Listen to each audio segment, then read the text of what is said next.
안녕하세요. 여러분들의 영업 전문화를 돕는 채널 전문가영업TV의 박주민입니다. 오늘은 전화 공포로부터 자유로워지는 방법이라는 주제를 가지고 여러분들과 이야기를 나눠보고자 합니다. 현존하는 인류 최고의 소통 도구는 뭐니 해도 전화입니다. 전화기가 발명된 1876년 이후부터 오늘날의 스마트폰으로 변신하기까지 전화기만큼 사람들에게 애용되어져 온 매체도 드뭅니다. 하지만 동시에 이 전화를 통한 소통에 공포를 느끼는 이른바 전화 공포족들 역시 우리가 생각하는 것보다 굉장히 많습니다. 특히 세일즈 비즈니스를 하는 사람들에게 있어 전화는 세일즈 실적을 가르는 주요한 매체로서 가히 절대적인 위치를 차지해 왔는데요. 그럼에도 불구하고 전화 공포증으로 인해 전화를 두려워하고 멀리하려는 사람들은 오래전부터 있어 왔던 것이 사실입니다. 그런데 이와 같은 전화 공포증이 세대를 따라 더욱 심화되어져 가고 있는데요. 최근 미국에서 나온 어떤 보고서에 의하면 미국의 밀레니얼 세대와 Z세대가 정말 하기 싫어하는 것 중에 하나가 가족이나 친구가 아닌 사람과 해야 하는 전화 통화라고 합니다. 그런데 이러한 현상은 우리나라도 마찬가지라는 것이죠. 어느 정도로 싫어하는가 봤더니 어쩔 수 없이 전화를 걸고서도 신호가 가는 동안 제발 받지 마라, 제발 받지 마라 하고 속으로 빈다는 것입니다. 물론 사람마다 조금씩은 좀 다르겠지만 한국의 20대들도 크게 다르지 않아서 회사 사무실에서 앉아서 모르는 사람에게 전화를 걸기 전에 엄청난 스트레스를 받고 아무도 없는 회의실로 쓱 사라지는 모습을 자주 목격할 수가 있다는 것이죠. 그렇다면 오늘날의 젊은 세대들은 왜 이렇게 변화해가는 걸까요? 말하는 것을 극도로 싫어해서일까요? 그렇지는 않습니다. 단지 가깝지 않은 사람들과 이야기하는 것에 대해 좀 더 불편하게 생각할 뿐인 것이죠.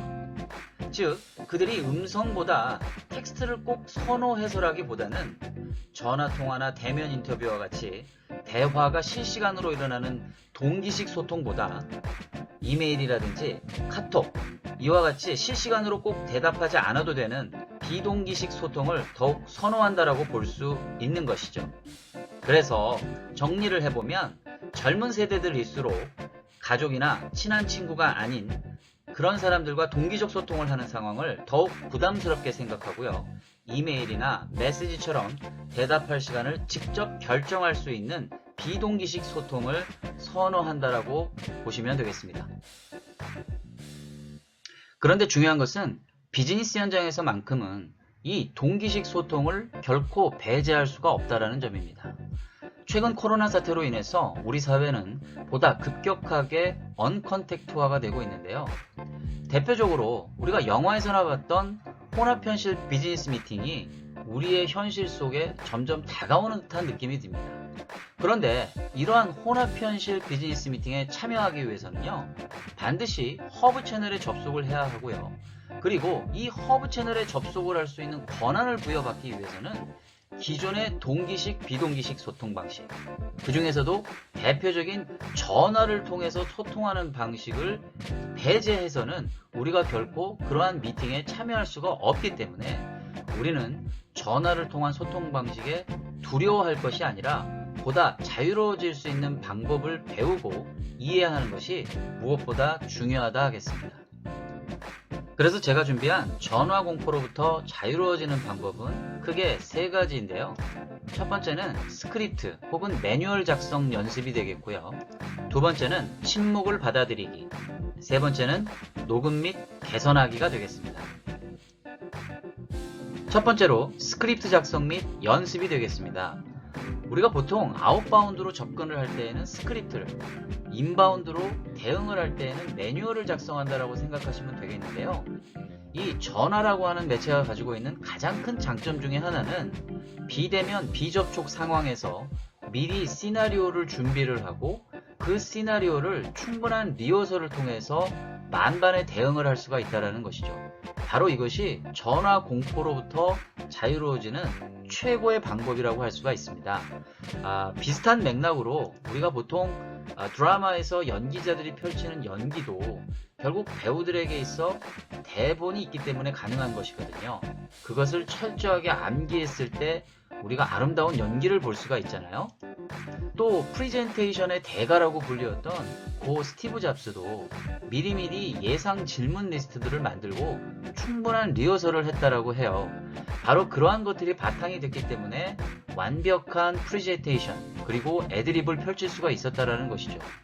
마지막으로 우리가 뮤지션들의 공연을 보러 가면 그분들이 즉흥적으로 연주하는 소위 잼이라는 것을 목격을 할 때가 있어요. 그런데 그러한 잼 연주도요, 결국은 기본 스케일이 바탕이 된 악보가 있었기 때문에 가능한 것이고, 그것을 철저하게 연습을 했기 때문에 우리가 아름다운 공연을 들을 수가 있다는 것이죠. 자, 이와 같은 것들을 하게 되는 궁극적인 목적은 결국 무엇이 될까요? 우리가 중언부언하지 않고 하지 말아야 할 것들을 안 하게 함으로써 우리는 두려움을 최소화시킬 수가 있게 되는 것입니다. 두 번째는 침묵을 받아들이기가 되겠습니다. 대체적으로 초보 영업자들이나 전화상에서의 소통을 어려워하시는 분들은 고객이 침묵을 했을 때 굉장한 스트레스를 받고요, 불안과 공포 심리를 갖게 됩니다. 그런데 사실은 앞단에서부터 원활한 고객 어프로치가 이루어졌다면 이때 발생되어지는 고객의 침묵은 긍정 사인에 가깝습니다. 바꿔 말하면 여러분의 이야기에 더 귀 기울이고 싶다라는 암묵적 표현인 것이거든요. 그런데 이것을 오해해서 고객의 침묵을 마음속으로 받아들이지 못하고 여유롭게 해석하지 않으면 본인 스스로가 더욱더 전화 공포를 조장하는 결과를 낳기 때문에 여러분들께서는 반드시 전화상에서의 침묵이 꼭 부정적인 상황을 의미하는 것이 아니다라는 것을 인식하실 필요가 있습니다. 마지막 세 번째로는 녹음 및 개선하기가 되겠습니다. 이는 자신의 목소리를 스스로 녹음을 해서 객관적으로 자신의 목소리를 인식한 다음에 이를 적극적으로 개선하는 활동을 의미합니다. 이러한 녹음과 개선하기 활동만 충분히 하셔도 전화 소통에서 오는 두려움을 최소화시킬 수가 있는 것이죠. 자, 이렇게 해서 제가 오늘 전화 공포로부터 자유로워지는 방법 3가지를 여러분들께 알려드렸는데요. 어떻게 마음에 드셨는지 모르겠습니다. 제가 준비한 컨텐츠는 여기까지고요. 그럼 다음 시간에 더 유익한 시간으로 찾아뵙도록 하겠습니다. 감사합니다. 본 영상이 마음에 드셨다면 구독과 좋아요를 꼭 눌러주세요. 소감이나 질문 댓글도 환영합니다.